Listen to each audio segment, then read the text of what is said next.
I'm pumped for today's guest because I get to chat with Scott Payne, international best-selling author, retired FBI agent, active shooter instructor, and former guest on the Joe Rogan Podcast. In this episode, you'll hear Scott open up about what really working undercover is like, some shocking stories of the darkest side of humanity, and how we can combat the dangers of social media, false information, and political extremism. Let's get started. Welcome Scott Payne to the No Gray Areas podcast.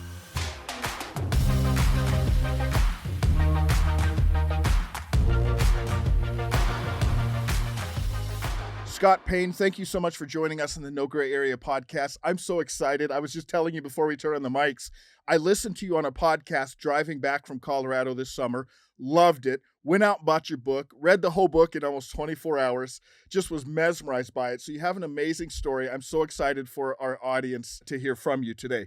Let me start by asking this. I gave a little intro before we started this interview.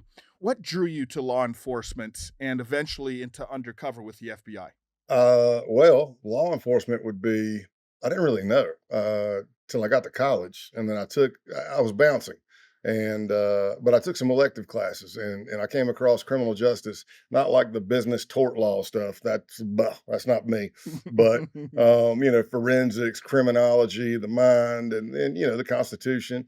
But when I was bouncing, a lot of bars that I bounced at would have a cop outside. So I was trying to be a sponge. I was just listening and talking.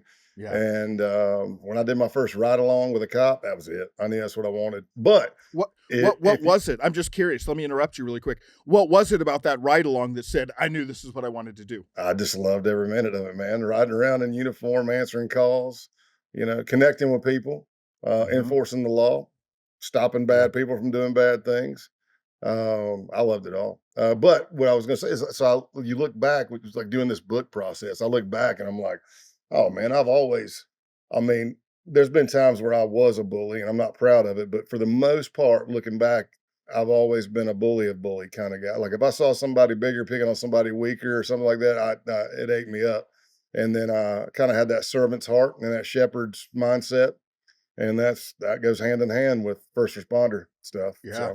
So you look back on your life, like your days in junior high and high school, you were really standing up to the bullies even back then? Mm-hmm. Yeah. Do you think that came from your parents, the culture you grew up in, or were you just like, I think I was just born that way, I'm wired that way? Maybe D, all of the above. I don't know. Maybe not so much the culture, but definitely parents, what was instilled in me. It has to be, right? Because it's my values and my morals. Yeah. When you look over there and you go, that's not right. Yeah. That whole pick on somebody your own size thing, Yeah. Yeah. Were you a big guy when you were younger? I've got my dad's frame. I'm 6'4". Yeah. Which, trust me, I've been in the room where I was this ant. Really? And I'm looking around at everybody's nipples and I'm going, Dad, where do they grow you people at? I bet when you were infiltrating some of those biker gangs, you were hanging out with some big boys. I held my own. Yeah. I was about probably 270 to 280 then. So yeah, my dad pulled me aside and he's like, son, I can see you're already going to be a bigger kid. And let me just tell you, with that, you're going to get tested a lot. You got to be, and he just gave me this whole kind of, I don't want to say Patrick Swayze Roadhouse kind of speech, but something in there, Yeah. You're going to be tested a lot. People are going to come up and try you just because of this, that, and the other. You're going to have to figure out how to deal with it. Wow. So you were hearing that from your dad at an early age. Yeah. Yeah. Cool. Well, living undercover is something that most, if not all of our audience has never experienced. What was one of the most intense or surprising moments for you that you faced when you were working undercover? There's a bunch. Yeah. I mean, man, there's always a propensity for violence. There's always a danger. I mean, almost getting caught is always scary. I think I covered this in chapter 2. I became a cop, and then after 3 years of uniform, I became a vice narcotics investigator.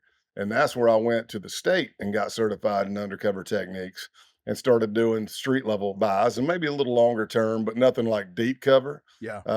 But still, it's super dangerous. Rolling up to a corner and buying crack in the mid-90s or whatever you're doing, cocaine, whatever, weed was big back then. It's nothing now, but even then, that was a big deal. Yeah. So when you go in to make a buy from somebody in the mountains, and back then with weed, we're talking again mid-90s, like weed, it was always, at least who I bought from, it was always more like a family thing. It's like, hey man, come on in, let's burn one together. It's not like, rolling up on a corner.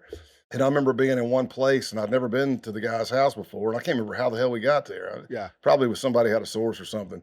But I remember being in there, and the guy's brother walks out, and I'm like, his brother says, he looks at me and he goes, "My brother says you're a cop." And I looked at his brother, and I'm thinking, well, he's right, because I remember arresting that guy when I was in uniform, but hopefully my facial hair and stuff's throwing it off, and I denied, counter accused, and tried to get out of there. Those are always crazy. Yeah. I will clarify though, because I've seen some hate ones, like somebody's like, "Oh, this dude, he goes in and gets people with weed." I'm like, bro, it was 1996. It was a big deal. I'm not talking about 2025, Yeah. But it was a different day then. yeah, different day. Yeah.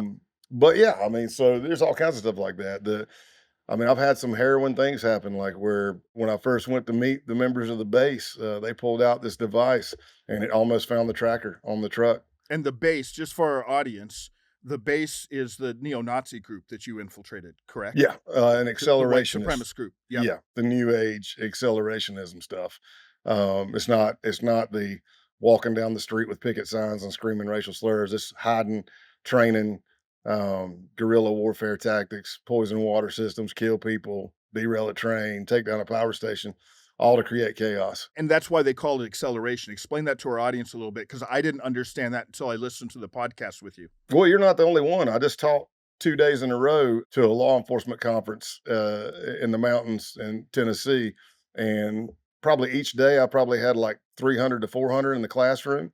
And I asked both days, has anybody ever heard of accelerationism? Nothing. Wow. Have you heard of nihilistic extremism? No. How about the group 764? No. And I'm like, well, it's kind of bad, but it's also good because you're going to learn about it today, kind of thing. So you're trying to spread it. So accelerationist, it's not your typical white supremacy, even though it's neo-Nazi. So they want Hitler's Germany, Hitler's number one. They want, that whole thing back. But accelerationists, this is what they believe. They don't believe there's a political solution to save the white race. They think that society is going to collapse on its own or from man-made events, and they want to speed it up, hence accelerate it. Because in their mind, if you accelerate the downfall, then that's going to be D-Day, that's going to be the Boogaloo, that's going to be the start of the race war, and they eventually end with their ethno-state. But let me just expand on that. That pretty much matches all extremism sides. Yeah. If you are radical jihad, you end up with your caliphate. If you are far left, you end up with your socialist area and no fascists in it. It's very similar. It's just which ideology you want, but the goals and the techniques are kind of the same. Yeah, and to your point that I think you share this in your book too.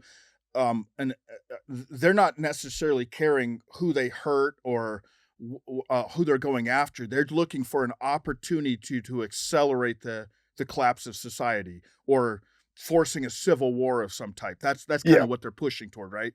Yeah, but they probably wouldn't want to hurt fascists. Okay. Because if you're a fascist and a neo-Nazi, then they want, like the way it was said to me, and when I was infiltrating them, or what I heard was like, once the Boogaloo happens, which again they're referring to D-Day, but they call it the Boogaloo. When the Boogaloo happens, if you're not fascist, that automatically makes you anti-fascist, and the penalty's death. Oh wow. So yeah, you get into some pretty rough stuff. And then even now with the nihilistic extremism, they're still accelerationists, but not necessarily white supremacists. They still want the downfall of society. They're huge on Satanism. They're huge on pedophilia, animal torture, sexual torture, having people cut themselves on live chat, watching videos, and even taking your own life, like a snuff film. Man. Sick. Wow. It's really sick. So how did you balance? I want to circle back around to some of the surprising, difficult things you face. You got to tell the story about when they took you into the basement. I want to hear that story again, and I want our audience to hear that story.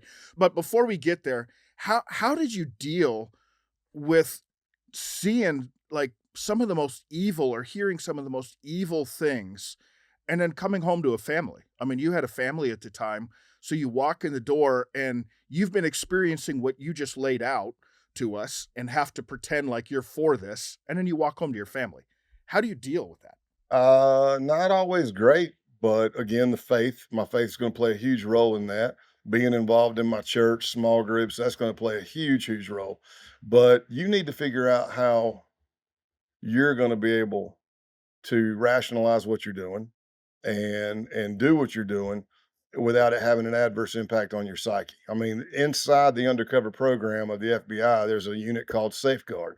It was set up by Joe Pistone and another agent whose background was a clinical psychologist, and it's all about the mental well-being and your family and making sure you're okay, because there's no case worth you losing yourself, your family, your job, your health over, with the exception of, I always clarify because I'm also an active shooter instructor. If I have actionable intelligence that people are dying down that hallway, I'm going. I got to go. That's different. But like actually Yeah. working a case undercover, nah. I mean, Yeah. you got to take care of yourself. I'm not saying that to be selfish. I'm just saying, oftentimes in first responder and military, that type A personality will bite you, and you'll stop taking care of yourself. For sure. We've had a guy on our podcast a number of times who has a nonprofit now. He was a homicide detective, and he started a nonprofit to provide counseling for first responders because he shared that a typical first responder or a defender or a protector, they're just wired in such a way that they want to give. They want to serve society. But because of that, then they're sometimes giving to the point, to what you're saying, they're giving to the point where now they're losing themselves. Yeah, first responder, military, and when I say first responder, I mean medic and fire. We, along with law enforcement, we're number one in suicide. We're number one for divorce. We're number one for substance abuse, and usually we're way up there, if not number one, in dying within 5 years after retiring. So who signs up for that? Yeah, wow. Which is why I believe so wholeheartedly, an audience, you've heard me say this before, we have to protect our protectors. Our first responders, our protectors, our military, we have to protect them. We have to provide ways to help them when they come back from the field. So Yeah, appreciate so much what you've done. So let me, before you tell the story about the you know what I'm talking about by the basement experience, right? yeah, right there. That was that case. Oh, The wow, outlaws. wow. Yeah. Now, what ties into that, and I don't want to give this part of the story away, what ties into that is your faith, and specifically your wife's faith. Hmm. You found out later, and I'm not going to give that part of the story away. I want you to speak into that. So go ahead and run with that. This would be, I think for any of us, as you tell this story, if we were in this situation, I cannot even imagine the anxiety and the fear and adrenaline that you would have rushing through your body. Hey, we hope you've enjoyed this episode so far. Be sure to like and subscribe to not miss a future podcast. Okay, let's get back to the episode. Doing the book, I would tell the story, but sometimes I laugh. I'm a jokester, Yeah. and then I remember my literary agents. They're like, "You're a funny guy. You're a great storyteller, but how did you really feel when you were in the basement?" And I was like, "Oh, I was scared to death. I mean, Yeah. I thought I was going to die." And they were like, "Well, tell us that." And I was like, "Oh, Yeah. all right, yeah, all right. Let's take the jokes Yeah. out of it." We had a case called Operation Roadkill. It was the undercover was 2 years. I did 2 years undercover in the Outlaws up in Massachusetts. Um, so you get in and you befriend people and you make connections, and then eventually they find out I'm a criminal as well. Shocker. But they're predicated. I'm not bringing up nothing that they're not already doing or they're not asking me about. But after about a year and a half undercover, I'm there, and a year and a half. We've done all kinds of jobs. They've done insurance scams. They've stole vehicles. They've carjacked people. I've gotten rid of the vehicles. I bought a little bit of dope off of them. There was gun talk and stuff. We had evidence of them doing home invasions, extortions, prostitution, all kinds of stuff. So at this point in time, my closest relationship through the whole case was a guy named Scott Town. And Scott was a big dude, and we just hit it off. I mean, we were basically cut from the same cloth. We were that tight. We were that close, except I was an undercover FBI agent. So he would have been number one. Number two, at a year and a half in, would have been the enforcer for the Taunton chapter. It went by the road name Clothesline. And number three would be the president of that chapter, and he was Joe Dogs. And then it goes on down from there. So I kind of mentioned everything we'd done. We've done all kinds of criminal activity with them, building a case. There's wiretaps going on. There's Hell's Angels presidents being murdered. There's outlaws being shot at point blank range at Sturgis, and there's all kinds of stuff going on. because I mean, it's a violent culture. Yeah. But from day one, when especially the president, Joe Dogs, when they found out that I was based out of McAllen, Texas, that's on the border of Mexico, Mhm. next question he asked me was, "How much can you get a kilo of cocaine for?" So they've been asking me from day one to get involved in the dope game. I sold them on the fact that I didn't do it. Yeah. I moved stolen goods and stuff like that. Well, eventually I let it be known because they've been asking so much. In the United States Attorney's Office and the Department of Justice, we were like, "Hey, let's up the ante." They're predicated. We got this thing set up, and I was going to introduce them to my Mexican cartel contacts, a guy, Martin Suarez, who went by Manny, and Manny's got a book that just came out. Phenomenal, because Manny was doing undercover in like Miami, like in the Wow. 80s. Like there was Yeah, no yeah, yeah. rules. Like, you know Like what I mean? Like, cocaine coming oh, in like crazy. oh man, I'm talking like this dude was go out in a cigarette boat and he had like refrigerator size packages of cocaine being dumped from planes, and he had to go out. Wow. It's crazy. There's no way the FBI would let you do that now. There's Yeah. too much red tape. Yeah. Hey, we're just going to hop on a boat and run over to Venezuela real quick. We'll be right back. No, no, you're Get a not. refrigerator size Yeah, load of you're not. cocaine. Yeah. So Manny was my cartel contact. And and the way we set it up was, look, you want to meet these guys? Well, just so happens there's going to be a dope load coming through. Well, I'm going to help them. My truck drivers are driving it in, kind of thing. And that's what we set up. So the big deal was supposed to happen. I think it was the week after Thanksgiving. It's either '07 or '08. And we had up the ante. I won't. We don't have enough time to lay out. Just you can't just throw it out there. It can't be suspicious. So I let breadcrumbs. This thing took a long time, but eventually it was like, look, we want in. They wanted in. They were going to make sure that the drug load didn't get ripped off while it was being delivered to another cartel, and they were going to help me and help protect that. And that gives them an in. They get to meet Manny. They get to kind of work with him for the first time, and hopefully, what they wanted was a pipeline. Because if you're a drug dealer, what do you want? You want the most pure drugs you can get for the cheapest price you can get. Mhm. That way, you can step on it and make money on it. That's what they were looking for. Yeah. So the night before we're going to do that operation, the U.S. Attorney's Office was asking me, they're like, "Hey, did they talk about it in the clubhouse and about who's going to be doing what?" I'm like, "Yeah, I mean, we're talking about the deal." And he goes, "Man, you think you could get? I mean, not steer it, but let them talk about that because that'd really help with evidence and search warrants and asset forfeiture and stuff like that." And of course, I said yes, because that's what you do as an undercover. You're going in and you're gathering evidence either of, Yeah. hey, they're not breaking any laws, or you're gathering evidence of, hey, they're breaking laws, and we're trying to get the evidence to prosecute them. So I go in the night before the op. Joe Dogs tells me to come to the clubhouse, and I'm like, all right, cool. For those listeners that don't know, especially in the one percenter world of bikers, um, you have a mandatory meeting every week, and they refer to that meeting as church. So they had church that night, and which means all the outlaws from that chapter are there pretty much. Yeah. So I show up. It goes weird in the beginning. Like Joe Dogs wouldn't answer the door, and when he did open it, he cracked it, and he's like, "Hey, we're not ready yet." And I'm like, "Well, then why'd you tell me to come over here?" Yeah. He's like, "Hey, man, go grab something to eat. Get a drink or something. Come back." Okay. I took a probate. We went down, got something to eat, a couple of drinks, came back, and I go in, and I think I'm doing what I always do. I've been in that clubhouse tons of times. There's one door I've never been in, and for to describe it for your listeners, inside the clubhouse, if you're not a patch member, you're not allowed to touch the door anyway.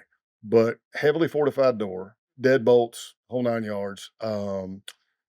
Had metal hooks welded into a metal frame with a steel bar laying across it, kind of like one of those shipyard bars, pretty thick.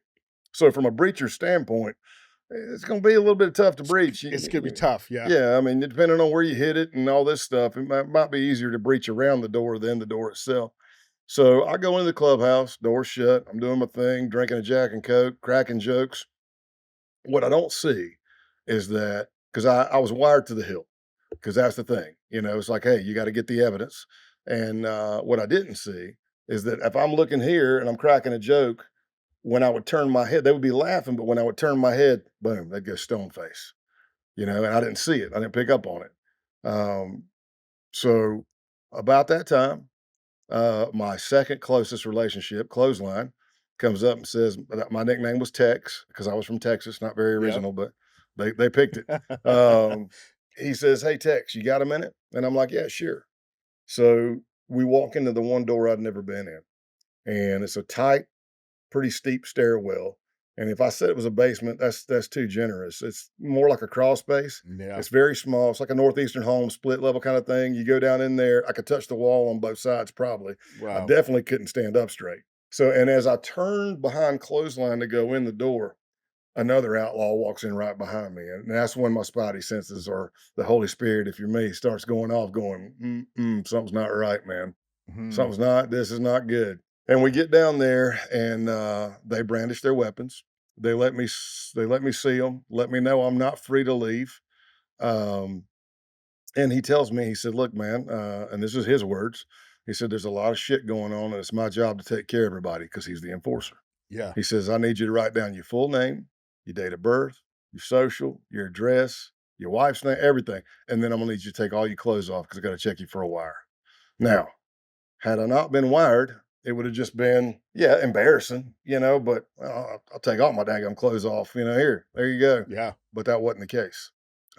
So he, I start to, because of the stress of the situation, when you have an adrenaline dump, and I explain this to a lot of people, it's like just going through something traumatic. Like if you've ever been in a car wreck, like time slows down. Yep. So they call that time dilation. So everything you see is in screen grabs. It's going click, click, Yep. click. That's what you're Yep. seeing. Yep. Real slow. Your auditory exclusion sounds like you're underwater. Everything's going whoosh, real slow, and you hear the voice going. So what could be a minute feels like it's 10 minutes. Mhm. My hamstrings get rubbery. I can feel my heartbeat through my whole body. But because of the stress of the situation, I forgot my middle name. And I'm like, what the hell? I mean, hell, I know my middle name. I made this. This is me. I've been this guy forever. Yeah. So I'm going through this Rolodex in my head while I'm trying to distract. I didn't even know I was trying to distract, but I turn and I go, and what else do you need? I have no idea I said it, Pat. Yeah. No idea at all. But I'm like, what else do you need? He's like, I got my name and what else? But I don't sound like this. If you can hear the recording, my voice is way higher. My diction is terrible because I'm freaking out. Because I know I'm wired. And I And go, and let me interrupt just for a yeah, second, Scott. I'm assuming that doesn't make them suspect you more because I would assume, someone that they bring down to the basement, tell to strip down and, or start asking this question, they have weapons, that they'd be nervous even if they're not wearing a wire, I yeah. would guess. And we later found out through other investigative techniques that that is their MO. They even had a female they took down to that same crawl space. They put a knife to her throat. That was their go-to to Wow. check somebody. Yeah. So I'm down there, and I remember my middle name. I write it down, but we're talking. So then I go to take off my clothes. So basically, I take all my upper body clothing off. I take my boots off, and I drop my underwear and jeans down around my ankles. So from ankle up, completely naked. And I have multiple devices on me. I won't say where, and because people, there's tradecraft, but I will say that it was around 2007. So what was big then, just like a cell phone, probably isn't big now. You know what I mean? Yep. Yep. It's just you go with technology. So I'm down there. I start taking off all my clothes. I'm standing there naked, but I'm also talking because that's the way I was trained. Like, don't vapor lock. I'm like, okay. So I'm looking at my friend, and even though I'm not saying it, what my face is saying is, "Tell me I'm okay." Now, his face back to me was kind of saying, "You're okay," but he didn't know I was wired and an undercover FBI agent. Yeah. Yeah. And he even tells me at one point, he said, "Trust me." He said, he said, "If somebody accused me of being a Fed, I'd probably smash him in the effing mouth." And I immediately said, "Well, I'm not happy." And I'm letting him know. And he said, "Yeah, I wouldn't be either, man." And so he searches me, misses some stuff, and then I think I'm done. And I'm like, okay, now I'm coming out of that adrenaline dump. I'm like, all right, okay. Now I'm putting my clothes back on. And then he grabs a piece of clothing and he says, "Hey, I'm not going to find anything in here I don't want to, like some pictures of my old lady." And he laughs. Well, my laugh was more like a Yeah. because the piece of clothing he grabbed had something in it, and it Wow. was a recording device. And here I am, probably got my jeans back up. I don't even think I had a shirt on yet, but I'm watching him take that piece of clothing and he's working it with his fingers and he's kneading it and he's getting close. I know where everything's at. I'm the one that agreed to wear it and Mhm. and help get it built. Again, I don't know how to do it. until you hear the recording. But as I'm watching him need that piece of clothing, I literally, you hear a sigh. I'm like, because I don't know. I'm screwed. And what am I going to do? Even if I could make it past them with their guns and those two guys in that place, I couldn't even stand up straight. If I get upstairs, what do I got? A barricaded door with about 8 or more outlaws up there. Yeah. At that point, you're talking, and that's about all you can do. Yep. Maybe I could have said, "Screw you, I'm out. The deal's off." I don't know. I don't know if they would have let me. Who knows? Mhm. Um, so he even looks at it and misses it and then stops. Wow. So I live to fight another day. So that was the second adrenaline dump, if not the third or fourth, who knows? But I was coming out of it. And then when he grabbed that piece of clothing, I was like, oh gosh, I'm right Oh, back down there man. again. Now everything slows down again. As soon as we finished, I start cracking jokes because I'm a jokester anyway, but it's also when you're scared, it's a defense mechanism. Yeah. Yeah. I'm transparent enough to say that, you crack a joke because you're trying to calm yourself down. But I was like, "Hey, man, at least I said something like, at least I didn't wear white underwear or something like that." But I did tell him, I said, and he goes, "Yeah, man, this is a scary situation." And I'm like, "Well, I, I I saw rope when I went down there. They brandished their weapons, but I didn't see plastic on the floor because I was looking. Had I seen plastic on the floor, I probably would have tried to fight because in that world, that means I'm getting ready to get killed Yeah. on a Yeah. piece of plastic. So there's nothing to clean up. You just grab all four corners and all the blood stays inside." Yeah. What a lot of people ask me is, I live to fight another day. We go back up, and we were able to do the deal the next day. But a lot of people ask me, man, what would you have said had he found it? And I remember it like it was yesterday. I only had two responses because he had thrown that little bone to me of that joke of some pictures of my old lady. If he would have said, "What is this?" My first response probably would have been, "I don't know, some pictures of your old lady," to see if we'd have laughed it off, to buy some time. The only other thing I had to say, Pat, again, just like it was yesterday, is I was going to say, the gig's up. I'm an undercover FBI agent, and I can walk out of here and we can see each other in court, or all hell's getting ready to break loose. The problem with that is that would have been a bluff on my part because every time, to my knowledge, that I'd been in that clubhouse, my cover team couldn't hear me. I don't know why. I mean, look, it's 2025. I've got first net. I've got 5 bars on the phone. I walk into one building that ain't even that, and I got nothing. So you know what I mean? I can't explain it. So you have backup, but they can't hear you. That's what They I they have thought. no idea what's going on. Yeah, because every time I'd been in that clubhouse, to my knowledge, they couldn't hear me. Whether that means counter surveillance was strong, the equipment was bad, the building walls were too thick, who knows? Might have been a bad area, cell tower not close by, who knows? Mhm. But what I found out was when I went to turn in my equipment that night is they did hear it. The task force officers that were on the case from beginning to end, Massachusetts State Trooper, Sergeant Higginbottom, and then Brockton PD Detective uh, Cummings, Joe Cummings, and Thomas Higginbottom. They started the shift that night. Whatever happened between me and Joe Dogs at that very initial interaction made their spotty senses go off. And what I Mm. found out when I turned in my equipment to them at whatever 4 in the morning, whatever time it was, is they had heard everything. They knew they didn't feel like something was right, and however they positioned themselves, they were able to hear me. And the way it was explained to me is they have been in that clubhouse before on local law enforcement stuff.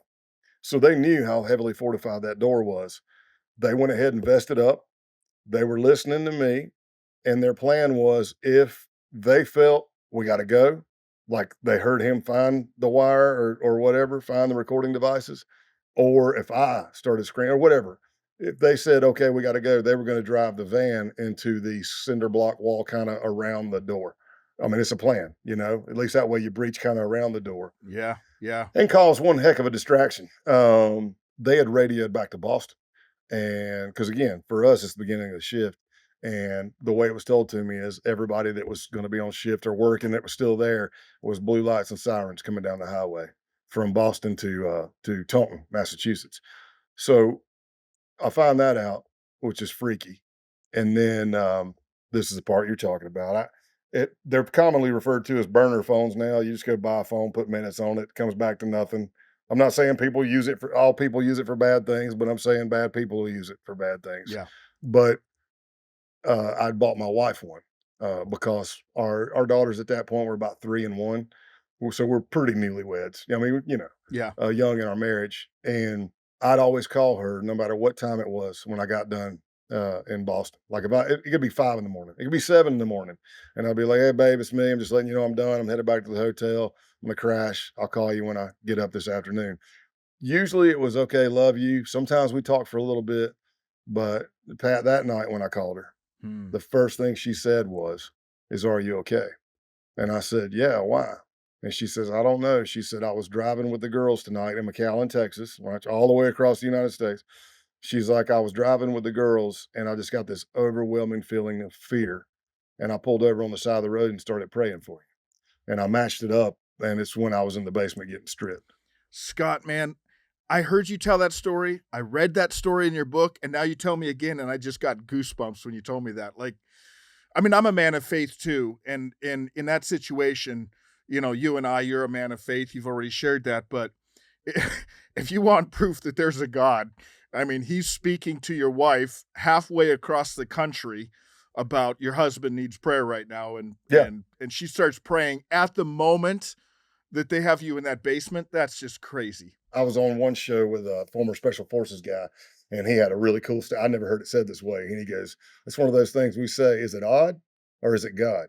And I'm like, "There you go. That's cool. I go, I I like like it." that. That is cool. I do like that. I can bring it back to a little bit of humor though, because usually, sometimes when I'm teaching that block, I'll cry. If my wife's sitting there, she's always crying during that part. Because Yeah. the first time my wife heard that recording, I was desensitized to it.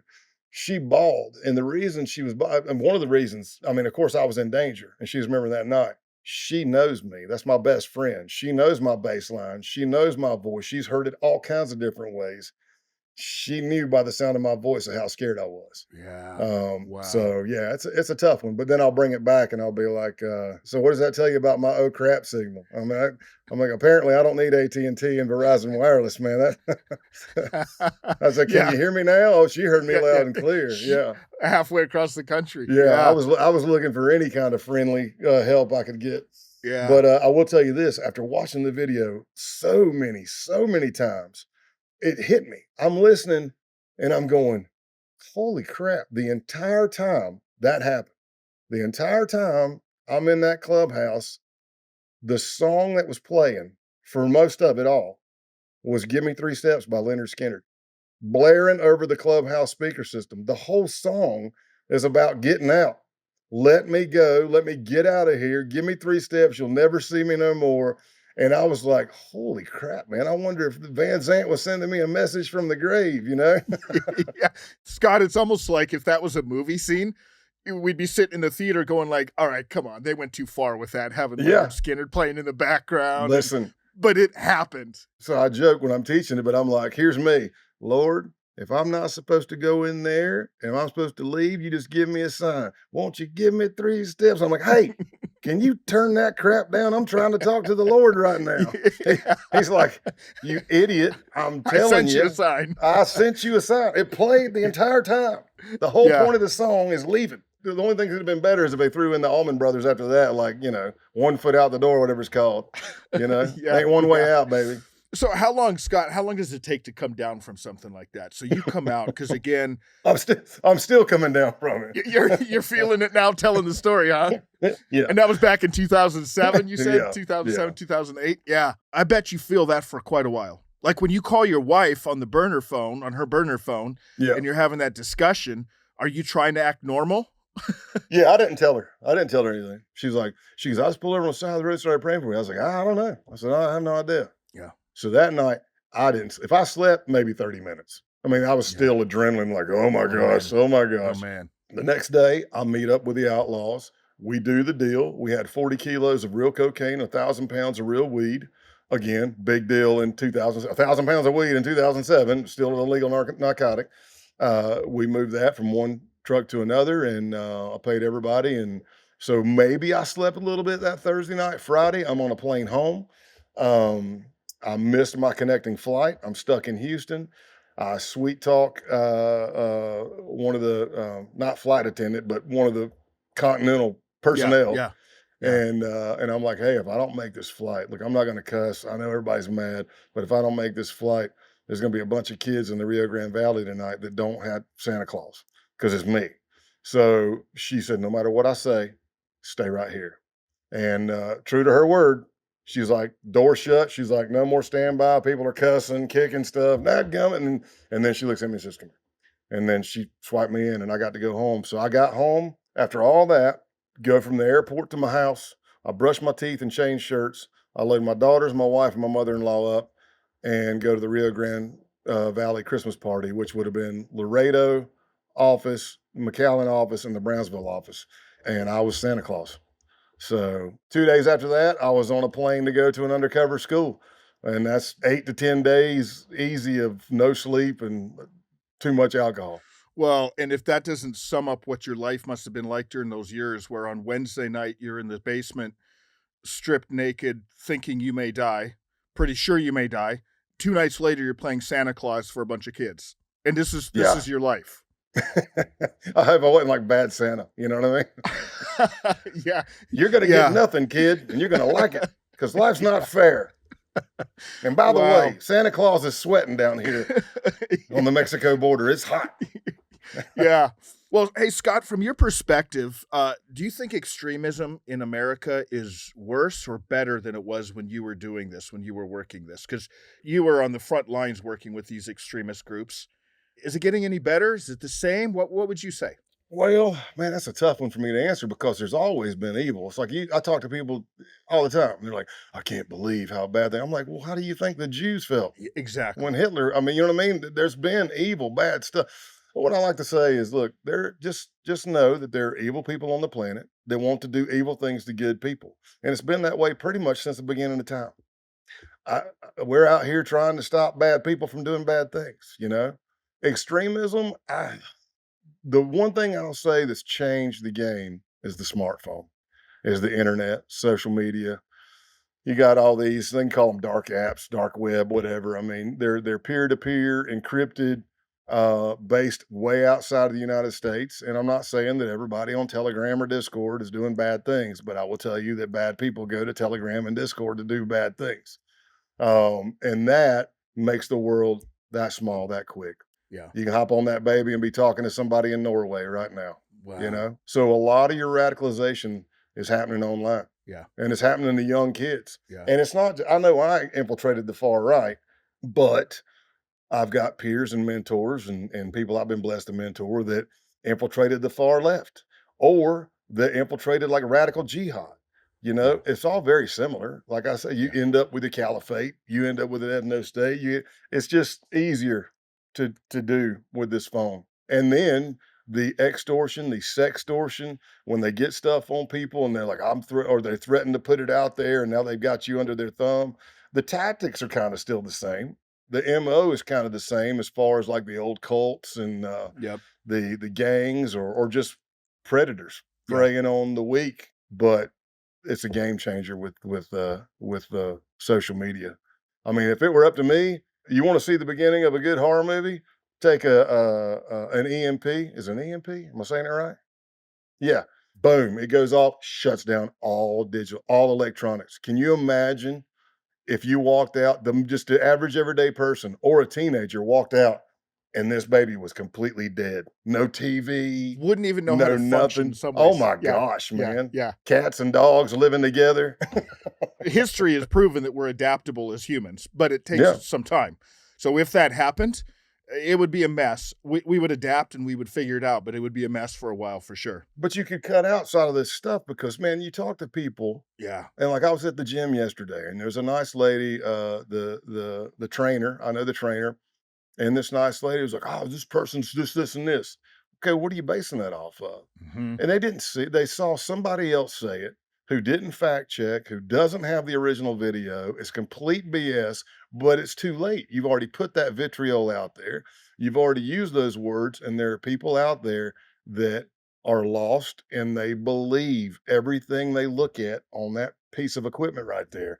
And even with AI today, yeah, you can't even trust whether the person you're watching on the video is actually saying it. yeah, Because someone could have had, taken AI and and had this person who doesn't even believe this say it, And it's and just they're getting sharing it. better. I mean, if you Yeah, watch some stuff, I can look and I go, "Nah, that's AI, I can see that thing," but it's getting better and better. yeah. So you would say, Scott, and I totally agree with what you said, that there's always been evil in this world. Yep. So when people say, like, I can't believe how bad the world is, it's like, go pick up a history book. It's always been bad, Yeah, yeah, to your point. But there are tools now that we have that are making it easier to do some of that evil, or is polarizing people quicker than maybe ever in history just because of the yeah. tools we have. Even our foreign threat countries, right? China, a lot of the Middle East, right?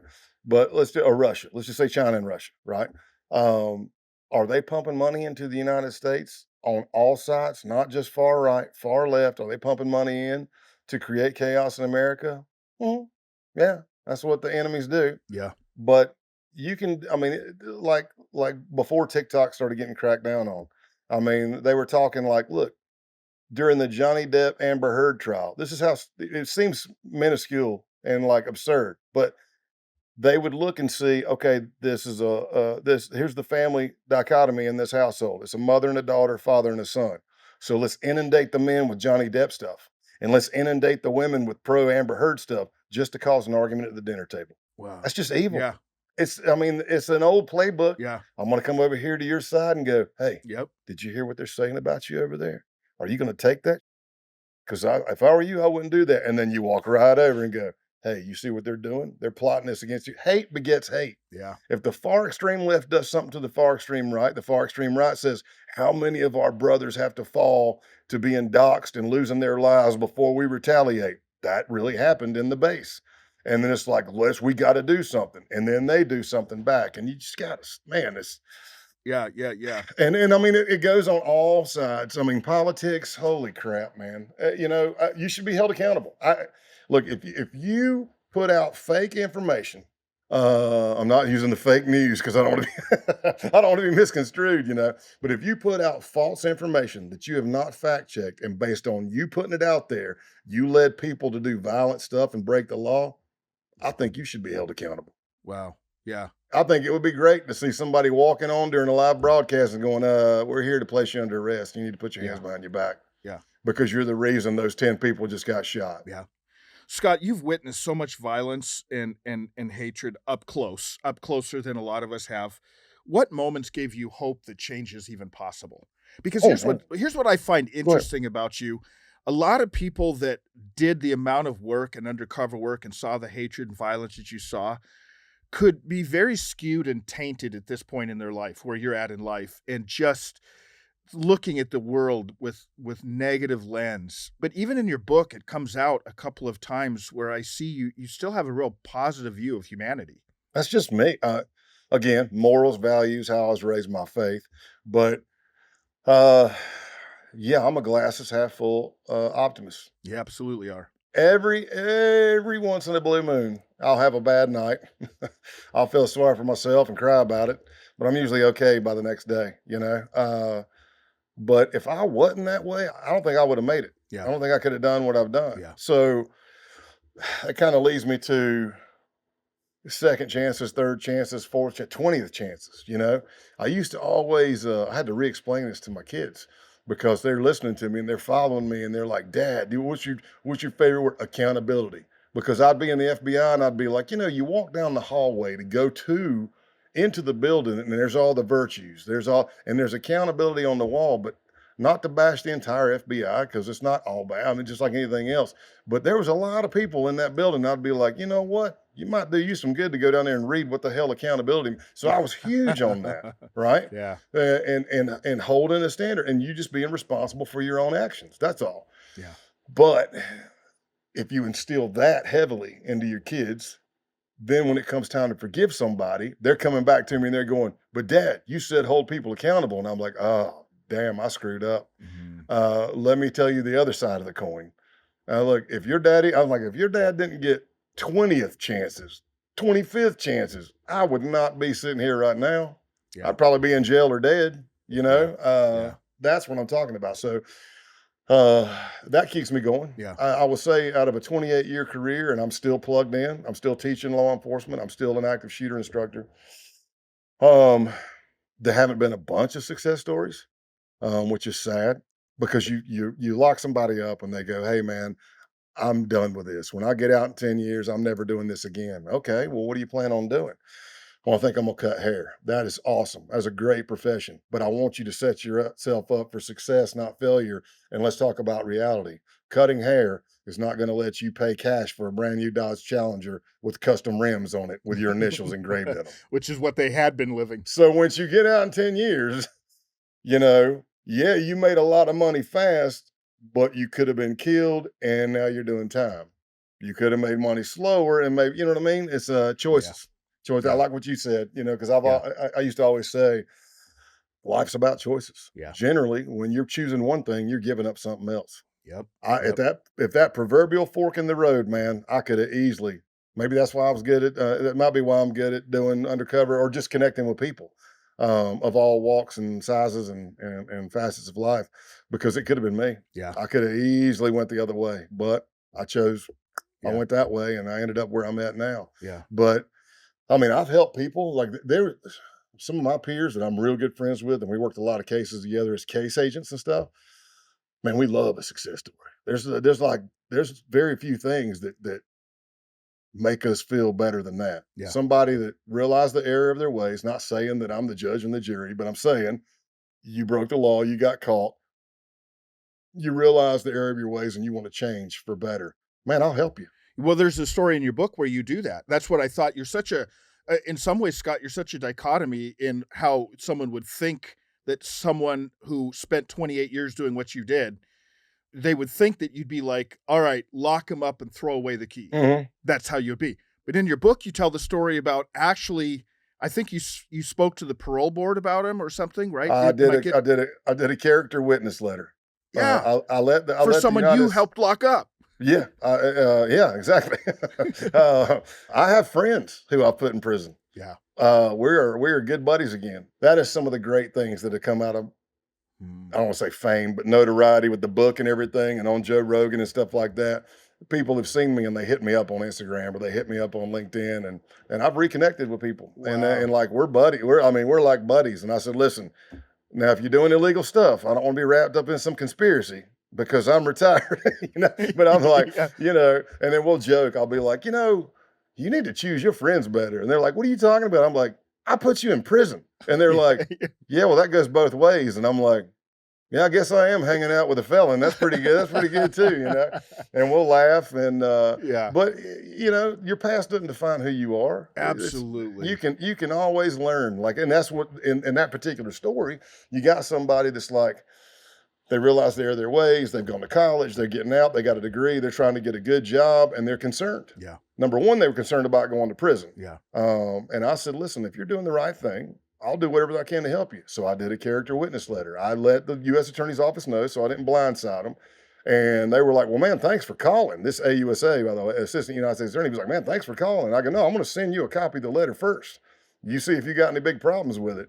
And they were like, that looks great. I said, okay, cool. So the guy ended up just only getting probation. Wow. But then you move forward and you're like, okay, now I'm really concerned. I'm speaking as if I'm this person. I'm really concerned with trying to get a job because I got a felony on my record. I'm a convicted felon.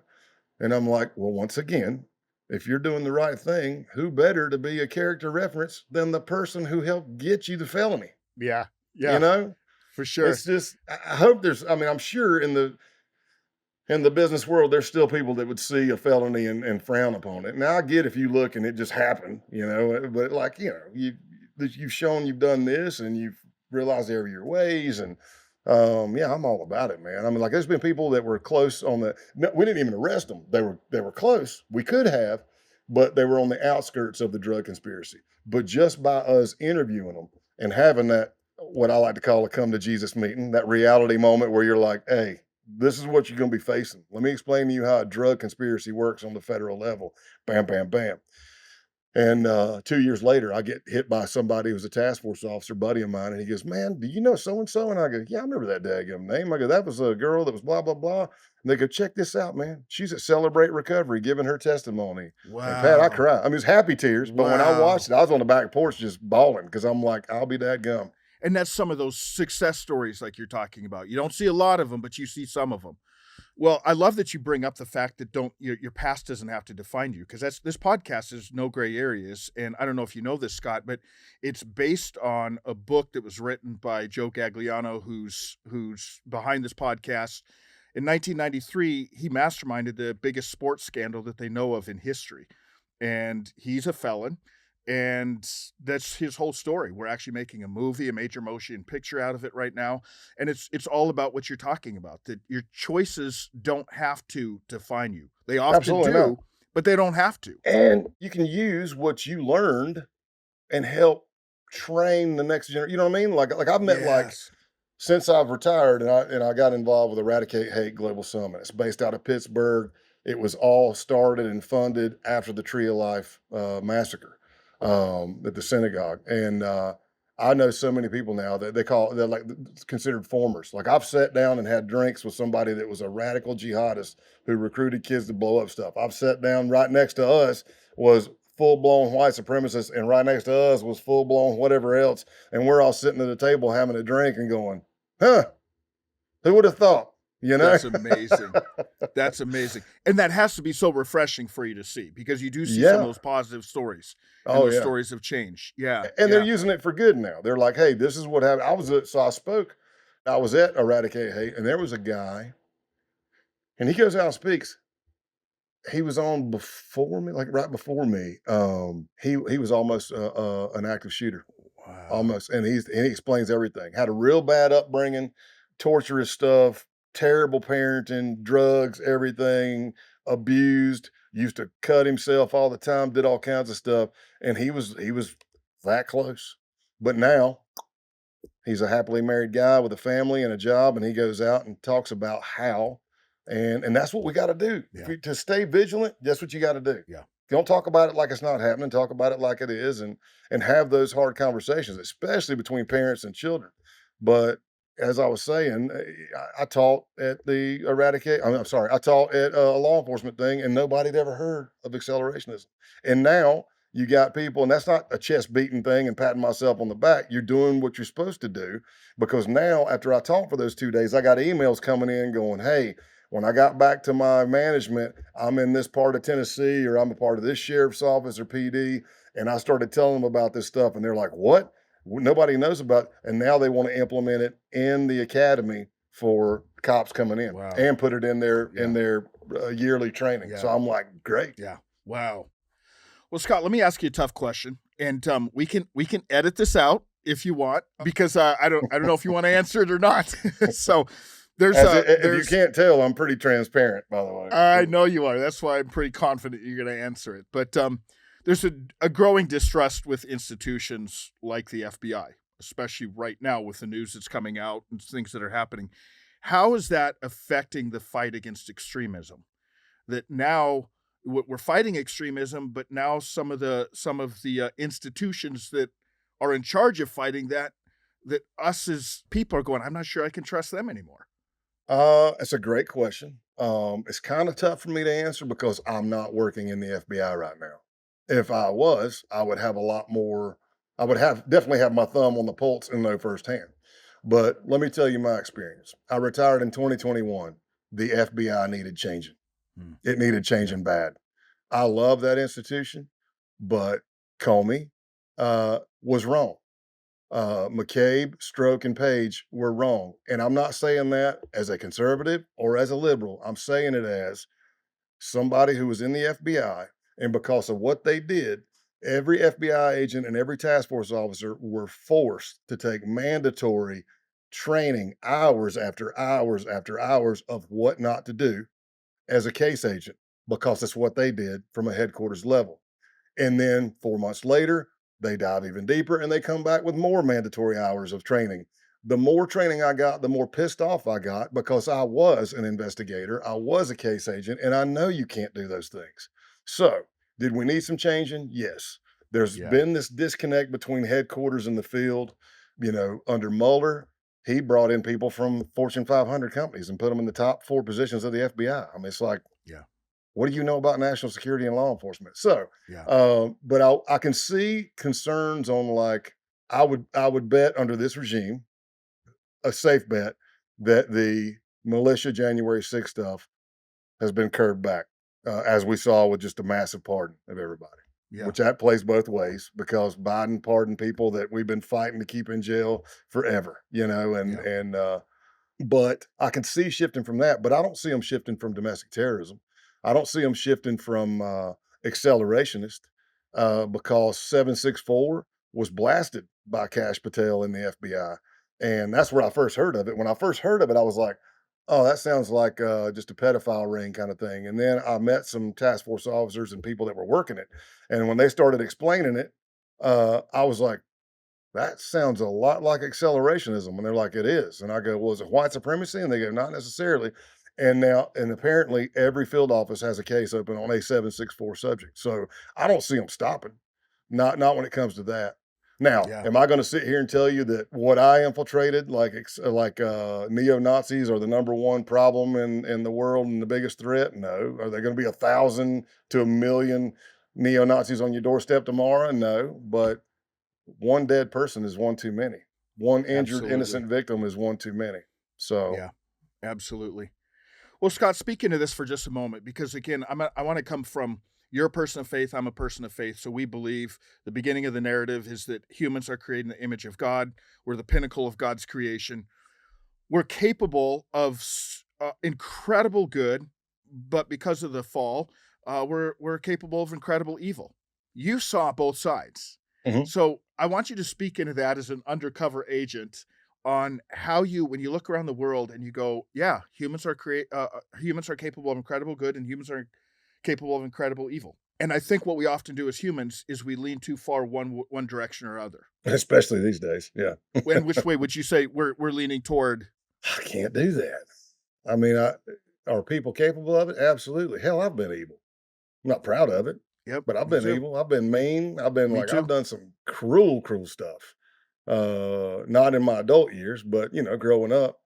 Um, I don't want to believe that because I still believe there's a fighting chance Yeah, until there's not. yeah, A person like me, I would just say a first responder, that shepherd's mentality, that bully of bullies, the servant's heart.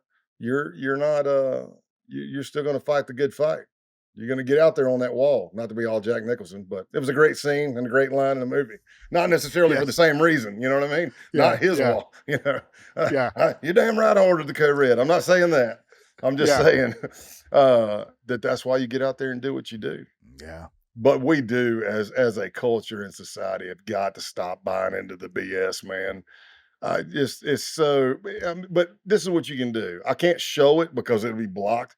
But when I'm putting on training for law enforcement, I show this video, and it's an older one, pretty well known in the white supremacy circles, that was used to help radicalize young men. So a lot of these people that I ran into were young men, social outcasts, couldn't get a partner, and probably had been bullied. So mhm, and then what I did when I taught this block the other day at a law enforcement conference, and I said, because it was multiple ethnicities in the room, not just white, right? So I'm like, so this may not appeal to you, but I want you to think, if I was a young white guy who couldn't get a partner, was an outcast, had been bullied, just felt like, and as humans, for the most part, we want to belong. yeah, It's innate in us. We yeah, want to belong, for right? sure, So for picture sure. picture being lonely, feeling beat down, and just looking for some other brother or a like-minded individual where you can belong. Now watch this video. And a lot of the video is showing real stuff. But what they'll do is they'll take a horrific story of, like, in Knoxville, Tennessee, there was a double murder of a young boy and his girlfriend, both white.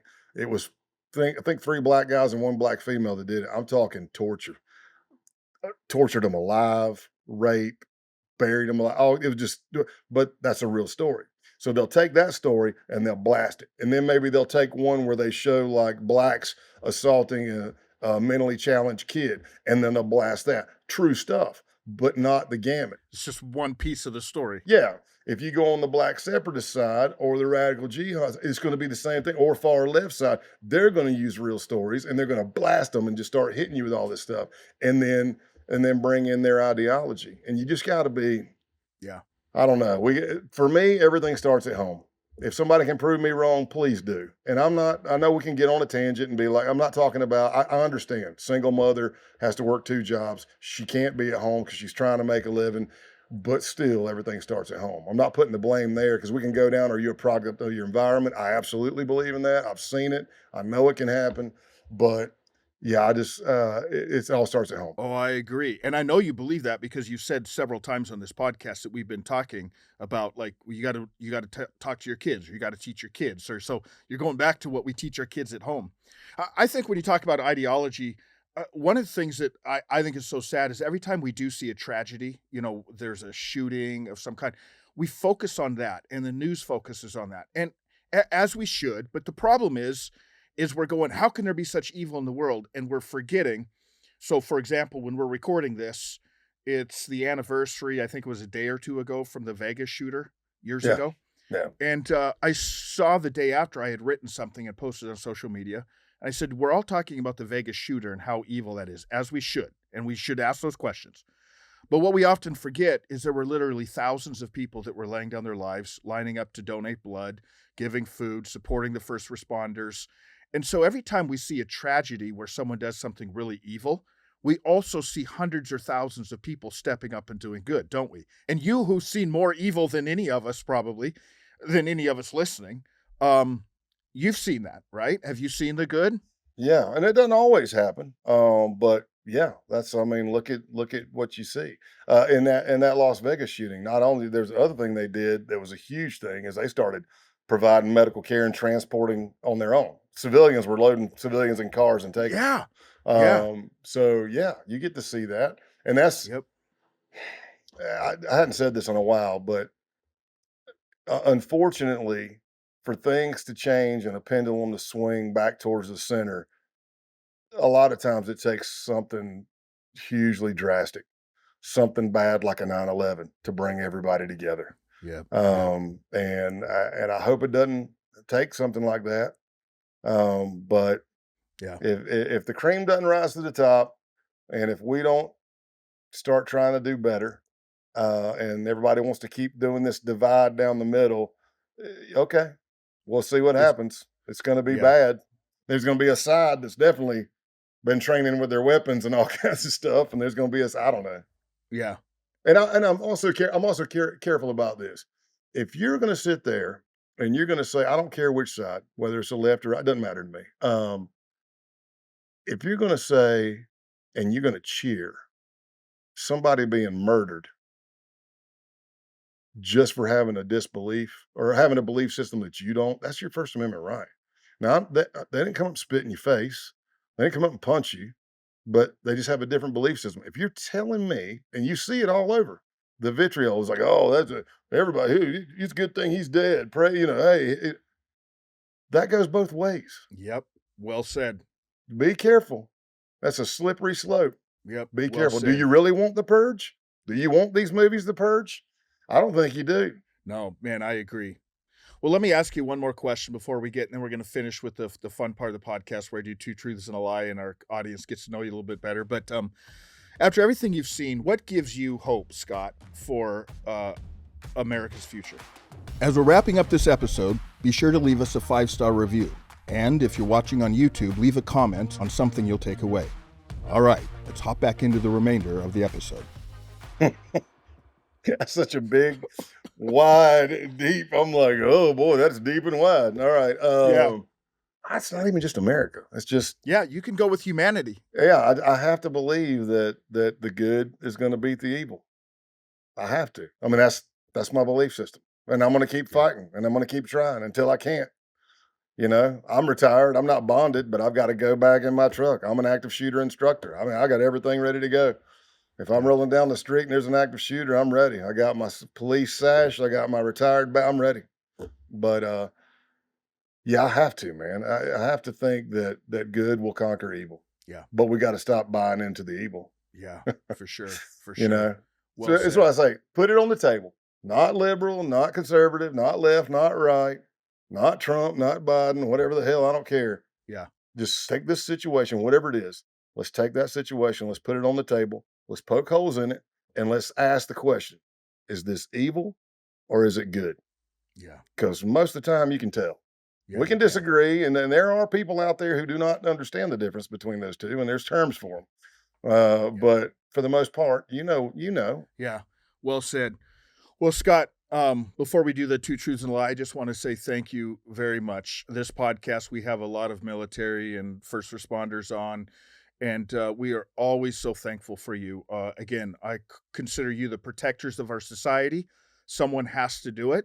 Not everyone can do it. And for those that do it, we just honor you and say thank you. And to our audience, let's continue to protect our protectors and defend our defenders for sure, because they deserve it. So I appreciate you and what you've done, Scott. Thank you. So two truths and a lie. This is the fun part. Our audience has heard you for a little over an hour right now. You're going to give 3 statements. 2 will be true, 1 will be a lie, and I got to try to guess the lie. And I have to tell you, I'm usually pretty confident with this, but since you spent your career lying to people, Yeah, I don't know. I don't know. I'm gonna give you one a jovial argument me and my wife had one time, Okay. and she's like, "I can't even trust you." I'm like, "What do you mean you can't trust me?" She goes, "You're an undercover for the FBI. You've been trained to lie." I said, "Honey, we don't teach people how to lie at the undercover school." I said, "I've been lying my whole life. I can look at kids. They come out. Nobody taught my daughters how to manipulate, and then as soon as they could No. speak, Mama said I could." And you go ask her, "Did you say she could do it?" No, you're like, Yeah. "You little lying evil," you know. Yes. But the So, problem, little kids aren't very good at it yet. We just I get know, better as we get adults, right? Yeah, I know. Yeah. I'm desensitized. I got to come up with some things. Here we go. You read the book, so you'll know the answer to that one. So I'm not going to say that one. That was a good one. I was going to use the talent show, the Hot for Teacher one. That's in the book. Yeah. Yes, that was good. I'll skip that one. Yeah. By the way, just give me this teaser while you're thinking. So I'll talk to the audience. You keep thinking. Yeah. Audience, this is why you got to go read his book. He just mentioned the talent show. That's such a great story. And wasn't it the principal or the assistant principal that stepped up and just did something that had a profound impact on your life and the direction of your life? It was the vice principal. Yeah, because the Yeah. principal came out screaming, going, actually, my mom was standing next to me. And typical, hey, very good, supportive mother. She comes up and she goes, "Is this your son?" My mom was like, "Yeah." She goes, "Did you see what he did on stage?" And my mom was like, "Yeah, and it was awesome." You know, she wanted to expel me. Yeah, that was pretty good. All right. Whenever you're ready. Statement number 1: for 4 Halloweens in a row, I was a member of Kiss, the rock band. Okay. Statement number 2: I played guitar in a band called Candlelight Red. Okay. Statement number 3: when I was an agent in New York City, I hit 2 pedestrians with a vehicle. Okay. Let me just narrow this down then. I'm going to try to get it narrowed down to 50-50. I'm going to say the pedestrian one is true just because that's so fun. That's got to be true. You hit 2 pedestrians. That's true. Yeah, the one, Okay. the first one, I don't know if I hit him, but it was close, and he fell over. But the second one, I definitely hit. He was on the hood of the car. I forgot you couldn't turn right on red in New York, and it was pouring rain. And I looked, and I turned, and I felt something. I looked, and this dude was on the hood of my car. I was like, "Dadgum." Yeah. Okay, that's awesome. All right, so I got a 50-50 chance now. All right, so I'm going to go to the 4 Halloweens in a row you dressed up as a Kiss character. That's true. True. I got it? Yep. Oh, yes. All right. On the first All try, right. yeah. Yeah, nice. Okay, so the lie was you played guitar in the band Candlelight. That's actually my buddy. That was the Okay. guitarist from my high school band that was on stage when they closed the curtain on us playing a Hot for Okay. Teacher. Yeah. I was struggling a little bit between those two because both of them have to do with music, and I know you liked music. I when you know. were I was trying to younger, come up and with so- something, man. Yeah. If I'd have had more time, I that could was have come up good. with some great. Actually, the things that I was coming up with is crazy things, but they're all true. I was like, well, what am I going to lie about? Yeah. Well, sometimes truth is stranger than fiction, especially in your life. Well, Scott, thanks again. How can, really quick before we go, if someone wanted to get your book, they can certainly find it on Amazon. That's where I got it. But if I could redo it, I would get it where you told me earlier so that I could get a signed copy. So where is that? So first, if you get it on Amazon, audiobook is me too. That's my voice. I did it. That's kind of what threw us over, I think, the top on the New York Times bestseller. I've been blessed, man. Yeah. Right out of the gate, in under 3 months, we were New York Times bestseller, and at 4 months, Wow, we were like congrats. international and they hadn't even opened it up to the big others, which is just in Canada. Yeah. So if you go on Amazon though, make sure you pick the one at the top because there's scams on there all the time. Mine is codename Pale Horse. It's my face with the caveman forehead. You can't miss it. Actually, I got one right here. It looks like that, Yep. Yep. right? We have the same caveman forehead, by the way. That looks like it's Nice. sideways. Yeah. No, Yeah. I know, right? Looks like I took a hatchet right there. Yeah, me too. But it's great to sit your sunglasses on. Oh, it's perfect. Perfect. But like under it, it'll be like Agent Pale Horse Workbook. Now, I don't buy that.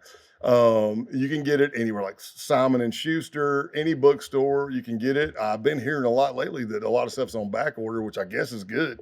But if you want a signed copy, you can get it from Union Avenue Bookstore, just like it sounds, in Knoxville, Tennessee. They graciously agreed to sell books, and you can when you go to Union Avenue Books on the store, you pull up the book and it'll say request. It's no extra charge. Request a signed copy, and then you can even put who to address it to and stuff, and then they get me, and I go and I sign the books. Cool. I love that. And we're going to go ahead and order one for No Gray Areas and do a free giveaway to our audience with one of those signed copies. But Awesome, man. audience, go there, grab these books. I'm telling you, you'll love it.